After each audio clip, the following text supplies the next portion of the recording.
Hey everyone, welcome back to Limit Breaker Fitness. Monty here again. I hope you guys had a great Thanksgiving. Personally, I really like Thanksgiving because it's the ultimate cheat day.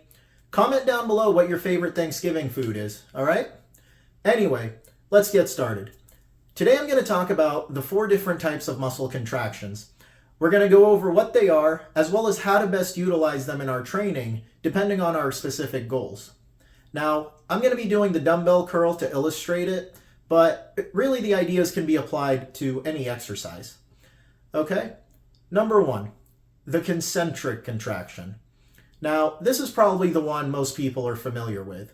A concentric contraction is when we're exerting a force on, in this case, the dumbbell, that's greater than the force of gravity, allowing it to move, and that movement also causes the muscle to shorten.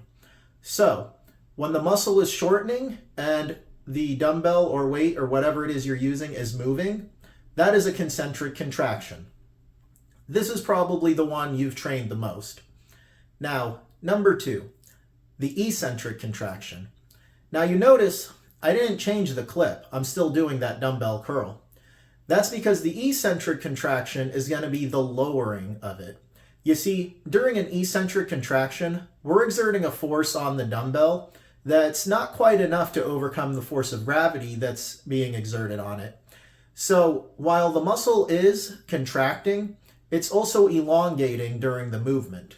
So whenever you're lowering the dumbbell in this case, or the weight, the band, whatever it is, that's going to be considered an eccentric contraction. Now, the third type of contraction is an isometric contraction. Now, notice with the isometric contraction, nothing's happening. I'm just holding that dumbbell.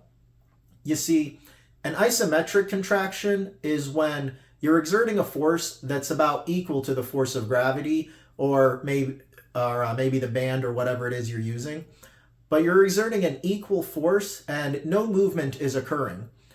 Meanwhile, the muscle is not elongating or shortening. However, it is still contracting. And that's what an isometric contraction is. Now, finally, we have what's called an isokinetic contraction. Now, during an isokinetic contraction, you notice I switched over to the band.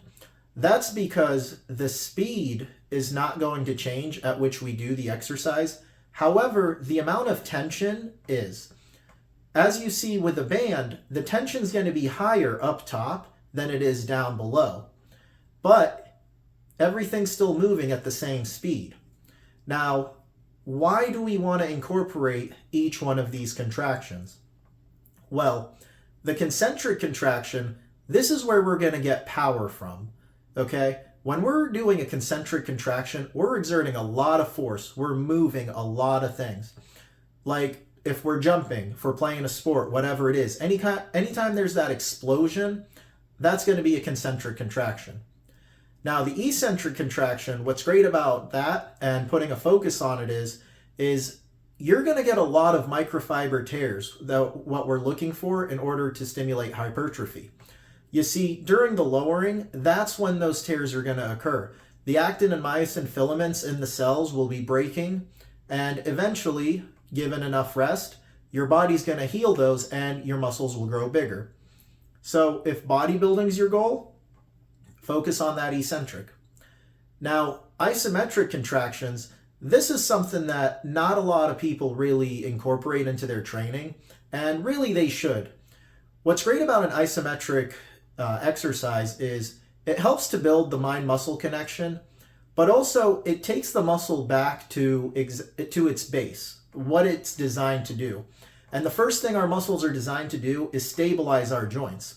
So if you have some joint instability, it could be because your muscle is not being recruited in the proper way, or it doesn't have the muscular endurance needed in order to stabilize that joint. By doing an isometric contraction, we can recruit all the fibers and work on that muscular endurance. Finally, the isokinetic contraction. This one is, you're not going to see a lot of people working on this a lot of the time. They have big fancy machines that will work on this, but your average gym isn't going to have that. They're very expensive, they're very bulky in some cases. But what's great about the isokinetic is It forces your muscle to train at maximal effort throughout the entirety of the movement. We'll talk about strength curves in a later video, but the amount of strength that the muscle has at the bottom of the movement compared to the top and the middle is going to be completely different. So an isokinetic workout is great in that it forces the muscle to work maximally in all three phases. That's all there is to it, guys. I maybe went a little quick. I know there's a lot going on. Just rewind, watch it again, and if you need me to make it even clearer, guess what? You can send me an email, and I'll get you on a training program that incorporates all these ideas and is designed for you and your goals. And I'll make sure you stick to your meal plan. So the email's there. Like, share, subscribe, hit the notification bell. And that's really all there's to it, guys. Have a good holiday.